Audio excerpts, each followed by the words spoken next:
Hello everyone, my name is Rick Jenkins and I'm coming to you today on behalf of SC Biz News, the media company that serves high-level business executives in South Carolina. Welcome to SC Biz TV.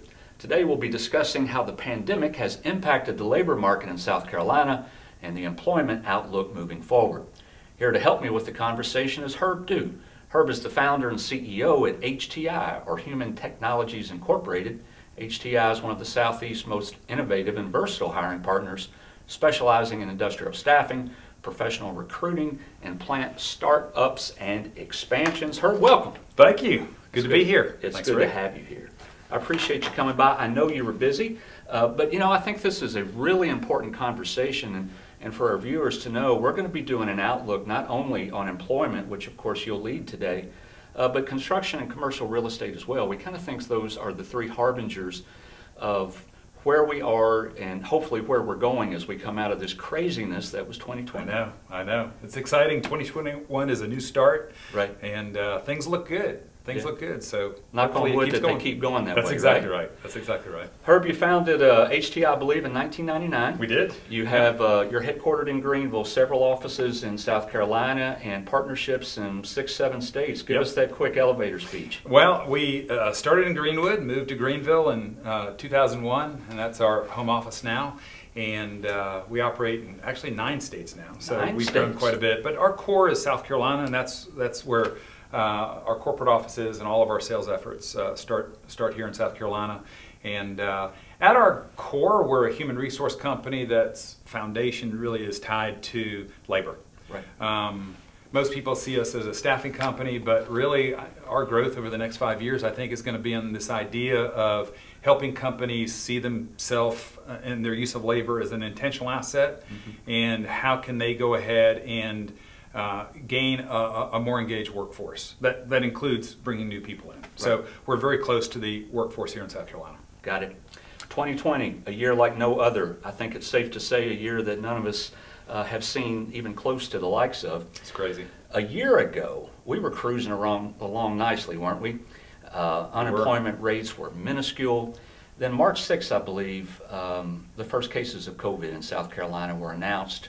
A week later, the governor began shutting down the state.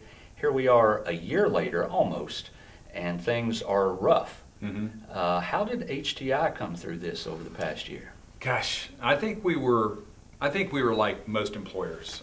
In our sector, employment, that was the first thing that really got crushed. So in our case, because we support a lot of manufacturing, we really saw by the end of March, plants shutting down across the state, because we support the entire state. We're in Charleston, Columbia, as well as the upstate. And really for that sort of period of end of March through April, through May, and really into June, we were running at a quarter of our normal run rate.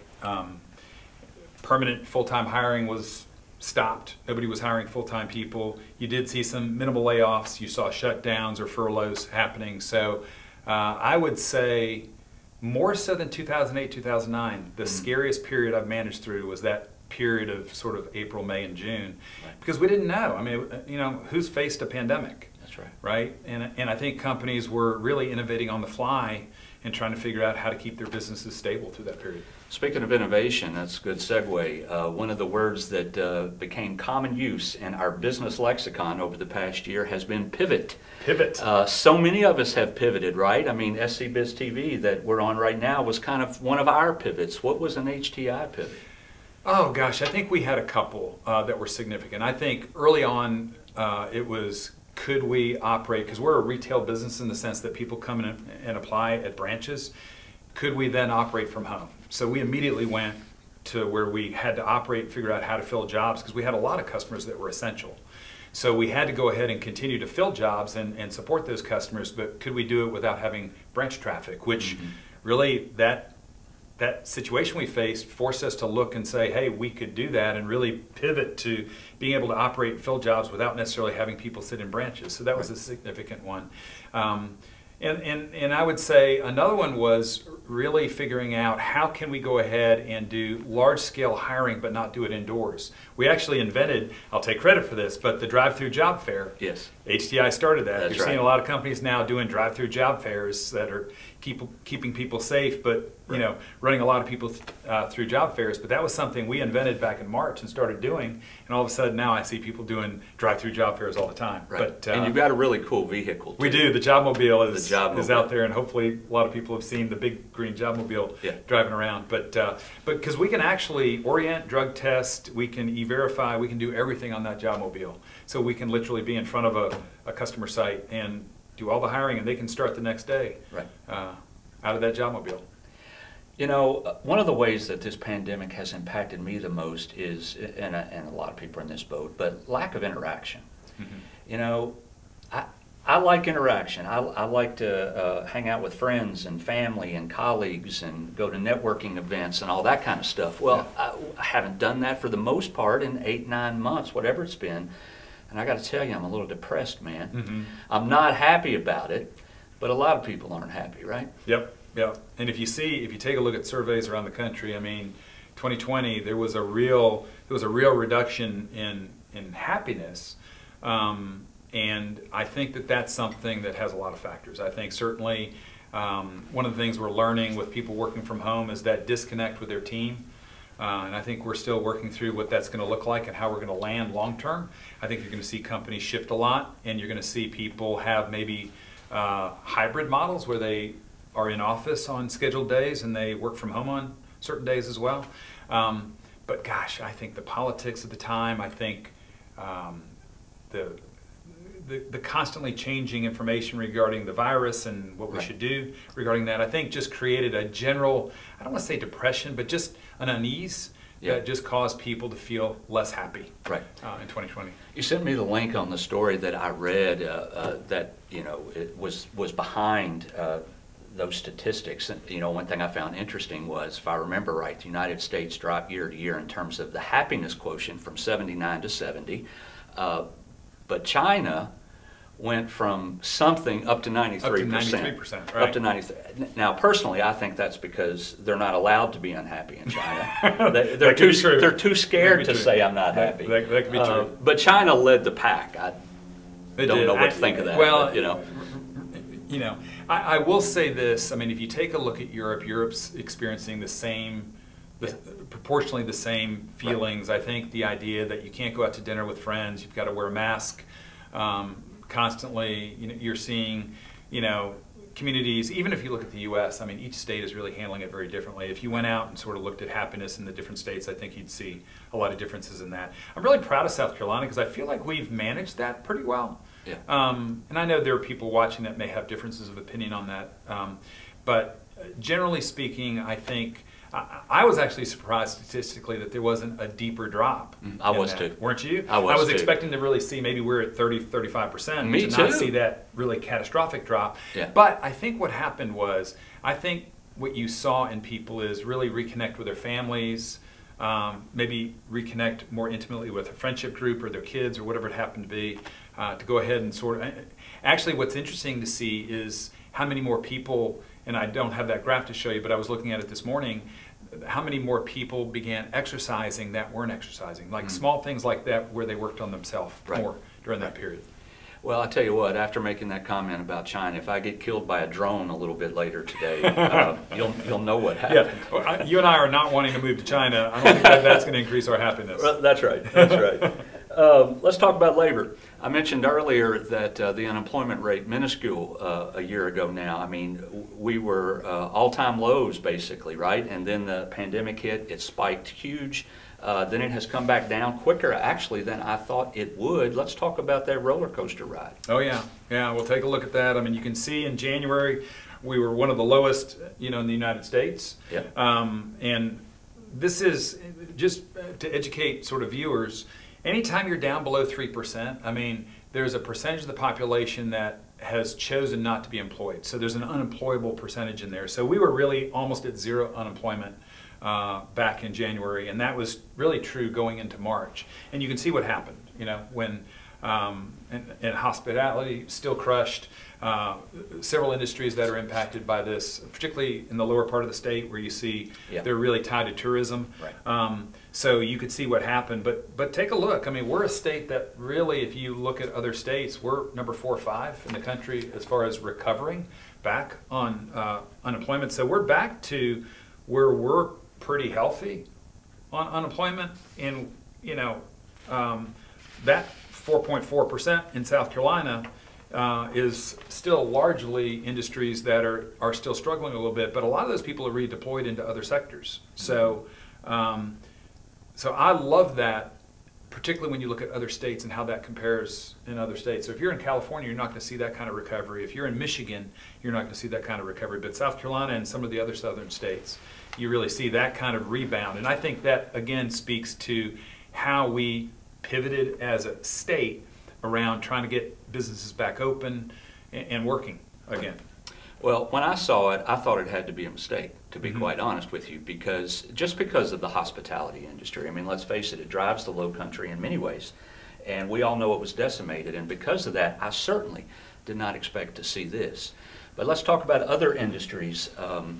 I've got another slide here somewhere. Yep. Hardest hit industries besides hospitality. Tell me what we're looking at in South Carolina. Yeah, so what you're looking at in South Carolina, these would be the 5 industries that haven't seen a bounce back yet. And obviously, leisure and hospitality, as you would expect, by far the hardest hit. So that's going to be, you know, people that support airlines, people that support cruise ships, you know, just anything related to tourism is getting hit with that. And even putting on event planning. I mean, that's you know, we've got a lot of small businesses that support event planning, but all of a sudden now they don't have events that they support that you know, you see happen all the time. But also, you know, those organizations that are supporting schools, right? You know, when the schools were out and kids were doing school at home, you know, people that were supporting cafeterias and all that sort of thing, that's tied to sort of those sectors there. So I think information is interesting. I actually think you're going to see that really, and I think it's already beginning to come back, because what you're seeing happen now is with this work from home emphasis that I think is going to stick. Companies are beginning to innovate and figure out how do we go ahead and adjust so that we can take advantage and have technology that deploys to go ahead and assist making that work. And then trade, transportation, utilities, and then natural resources and mining. I can't speak as much to that. I'm not exactly sure why that's down. My suspicion there is that's tied largely to the slowdown that we saw in April and May, where just you saw resources grind to a halt because manufacturing is down, because a lot of those industries are supporting manufacturing. So those will probably recover, but they're just recovering slowly because inventory is going to be built back up. What are some industries that actually thrived during the past year? Gosh, are there any? Are there any? Yeah, sure. I think you know, you saw a lot of. Well, what's interesting is after April, May, June, July, staffing started coming back. So my industry has really been growing like crazy since then, because like even now, I just checked this because I knew I was going to be talking with you this morning, but we have 580 openings right now here in South Carolina. Just in South Carolina, 580 openings right now. And that's the highest number we've ever had as a company. So I think, isn't that crazy? It is. And that's cross-sector. So that's going across a number of different sectors, not just manufacturing. So I do think, I think manufacturing's rebounded substantially. You know, car vehicles, SUVs in particular, pickups in particular are being sold like crazy. I'm not even sure who's buying these, but BMW is back to running full. But I think all of those industries that are supporting manufacturing are doing really well. And then, you know, what's really been interesting is anything supporting safety has really done well. So if you're at Cintas, for example, as a company, and now you're having to sell masks or cleanser or anything like that, it makes sense, right? That those would be really doing well. But also testing clinics. So anybody that's doing testing, it's helping companies with their testing, they're doing really, really, really well as well. Right. So people that you would expect would do well are doing really well. You brought up manufacturing, so let's stick there for a minute. Of course, we all know how important manufacturing is in the state of South Carolina. As a matter of fact, you know, in the upstate of South Carolina, it's one of the fastest growing advanced manufacturing hubs in the southeast. 12% of the folks in South Carolina have some type of manufacturing job, and they pay well too.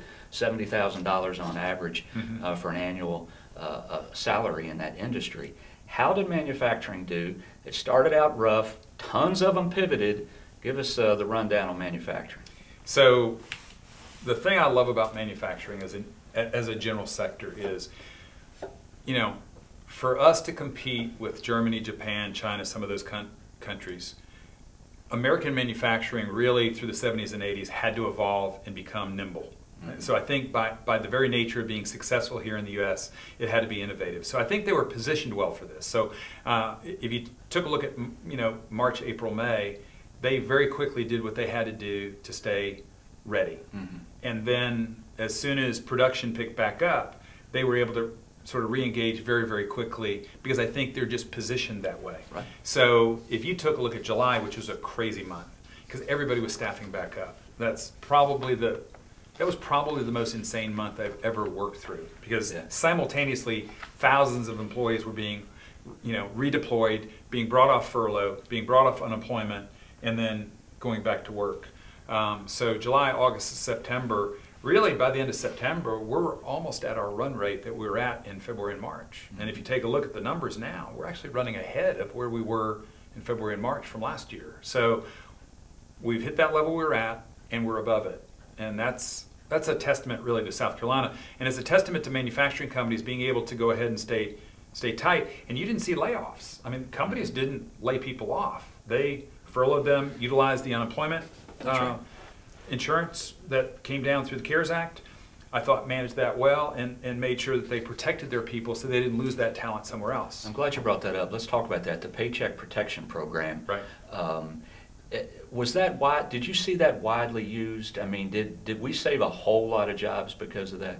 I actually think I think we did. I think particularly if you were a restaurant, if you were a small business, and you were, you know, a company that really, you know, week to week, month to month is making payroll. I think those companies, and we had high utilization in South Carolina. I think those companies that are payroll intensive or service intensive, I think they took advantage of that, and that helped a lot. I actually think the unemployment legislation in the short term helped a ton as well, because I think it gave companies the ability to go ahead and furlough people, but while they're on unemployment, they were able to maintain or actually make more than what they were making. Right. Now, it's a little bit of a disincentive now because it's getting people back to work and they're making a lot of money while they're on unemployment. So there was a little friction there back in September, October. I will say this, I think the legislation passed by both parties back in April, May, June, I think did what it needed to do to keep us whole and healthy through the middle part of the year, end of the year. Right. Manufacturing, you were sticking on that for a second. You were quoted in a recent story that we ran that said that manufacturing hiring a lot, but hiring blue-collar workers, not as many white-collar workers. How long do you think it's going to be before those folks are hired back? It's already started. We've had the biggest increase in white-collar hiring. Like January, it's not unusual for companies in December to sort of stop hiring because the process of trying to get people in for interviews, because of the holidays, it slows down. So we had the largest increase in white-collar openings in January of 2021 that we've ever had. And I think what companies did was stop hiring back in April, May. I think they ran as lean as they could. If they had turnover, they collapsed on that as a savings.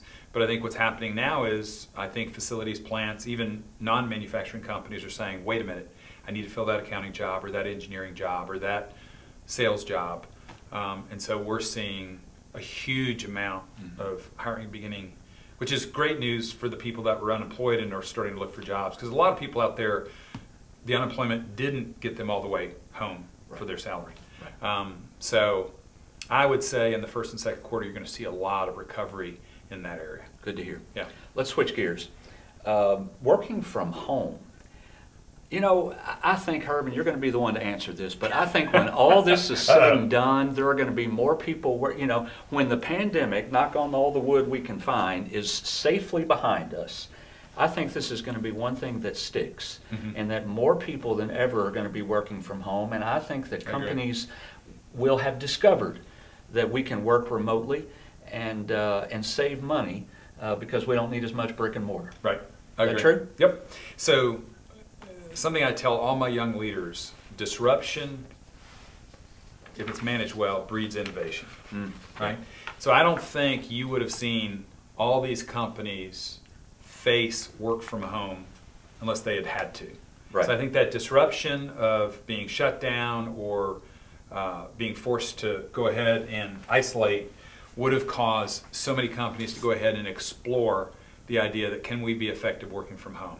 And I think the discovery they all had was it really worked with people's lifestyle, particularly with the younger generation that has a very close connection to work, and how do you connect that to my personal life, right? So, and you can see here, we only had 3.4% of companies that really had active work from home policies. We were forced through the pandemic to go to 88%, returning to 56.8%, but 41% of people right now are currently fully remote, and I don't think that number changes a ton. Maybe it goes down to 35, 40%. Now, what companies are really struggling with right now is how do you maintain synergy on a team? And I talked with a company the other day that my daughter works at, a large local employer that is well thought of here in the upstate, and they are still fully remote, but one of the things that they're doing is re-engineering their workspace to have a day in which the teams come in, they're able to be together, they can work through problems, they can share, they can build synergy, but they still largely work from home. So what that's going to do for them is reduce by 75% the space they actually need to maintain to work from. Now, I wonder what this means for commercial real estate in the short term, but I think in the long term, that'll catch up. We're short on a lot of commercial real estate anyway here in the upstate, but yeah, I think you're going to see a lot of innovation around work from home, and I think the challenge now is going to be how do you maintain creativity and innovation being remote with each other. Right. And you mentioned shared workspaces, and yeah, I think that's going to be where we're going. What about you guys? How are you all going to do this? We're actually talking about this right now at HTI, because we found we have an awful lot of roles that they don't have to sit downtown in the office or necessarily sit in the branches. So I think you'll see us do what many other companies are doing, and that's how do you innovate the space to go ahead and work for innovation and teams and synergy, but also be landing spots so people could come in and work. Because some people will say, I like working from a place I can go. Maybe I've got 3 kids and I get distracted easily. So how can we give people choices, and then how do we build the system around accountability so that we know you're getting your job done, but you have a place that you can land, and then we bring teams together on some scheduled basis so that they have that time together. And I think you're going to see across the nation a lot of innovation on that. Agreed. Let's talk vaccine. Okay. It's a big topic right now. You know what? I've been getting calls on this. I've been getting calls on this. I heard it was a big topic. So how many calls are you getting from folks saying, can my employer make me take the vaccine, or can I make my employee take the vaccine? How are those conversations happening, and what is the answer? Gosh, I think the answer is a complex one, because I think you have a population right now that's uneducated about the vaccine. So I think statistically we saw 20% of the population is afraid or doesn't like the idea of taking the vaccine, and I think it's likely that you're going to see employers mandate that. I know one company here in the upstate's exploring the idea. Actually, it's a well-known employer in the upstate that's actually going to go ahead and create an incentive and say, hey, we're not going to force you to take the vaccine, but we will pay you X amount to go ahead and take it. Right. Because they feel like having people vaccinated will reduce the likelihood that in the short term they're spread within the facility, and then long term that they have a healthier workforce. So I think this is going to be an issue that's talked about a lot. I think you're likely to see that you're not going to be able to fly on an airplane unless you have proof of vaccine. Certainly you're not going to be able to go to Europe. I think it's safe to say you're not going to be able to travel to some locations without having a proof of vaccine, so that's going to begin to sort of force that. I'm old enough now, this is dating me now, but I can remember when the polio vaccine, and there was skepticism around kids having to take the polio vaccine. So I think with education you'll see that become less of an issue. But I will say it's a hot topic, and companies are trying to figure out what the right thing to do is. And I will say with European-based companies, they're pro-vaccine, And here in the upstate, in particular, we're pretty European. So I think that that's going to be an active topic we see. You know, I have read stories. As a matter of fact, not too long ago, we did a video in our Coping with COVID ongoing series with a doctor from AnMed Health. And that doctor confirmed with a lot of stories that I've been reading nationally that's saying that healthcare workers, frontline workers, are not taking this vaccine. It's less than 50% Right. of what I've seen. And you know, my concern is that if healthcare workers are not taking it, that it is going to lead to distrust in the public, and that is going to hurt us in the long run. I agree. I agree with that. I think the vaccine, you know, a lot of these issues are conflated with the politics of the time, right? So I think mask wearing, vaccines. So I think as time goes by, I think some of that may settle. And I also think when people start getting the vaccine and they're okay and they're traveling and they're comfortable, you'll see that resistance to the vaccine sort of go away. And in time, it'll be fine. But my advice to companies is, you know, to have a voluntary program and really educate and support. And if you want to incentivize taking the vaccine, that's fine. But I think in the short term, if I was a company, if I was advising a company, I would probably resist a mandate, just because I think that just creates a feeling of disconnectedness with the employer. Good info, Herb. Thank you. Before we leave, though, I want to ask you a couple more questions. In another story recently, you were quoted in our paper. We seem to quote you a lot.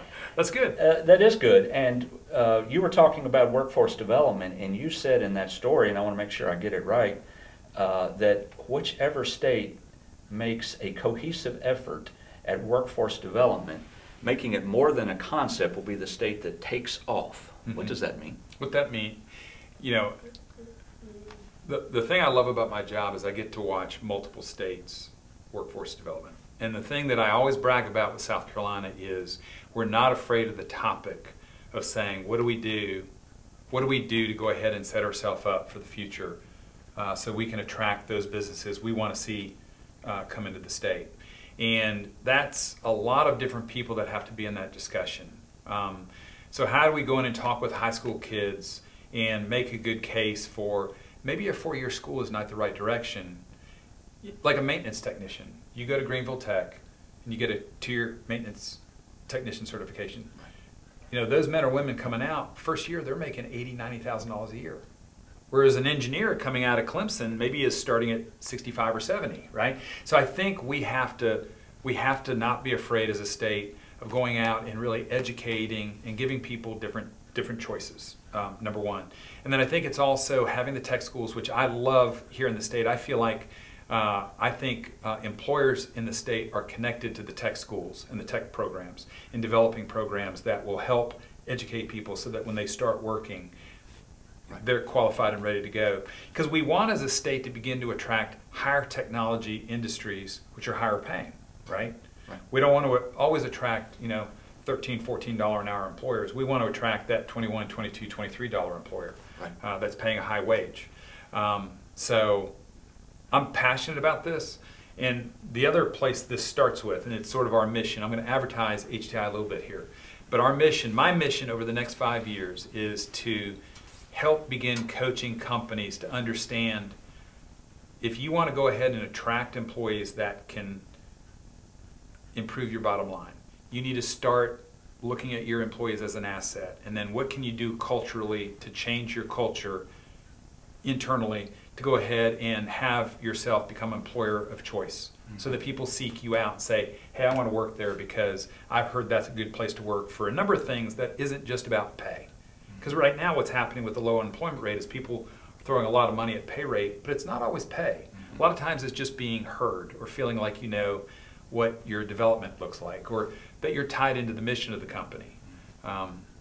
So I'm pretty passionate about that. And you should be. That's a good segue into my last question, and that is tough times, crazy times in the labor field. If you are graduating from college right now, what industry would you want to go into? Oh, gosh, that's a great question.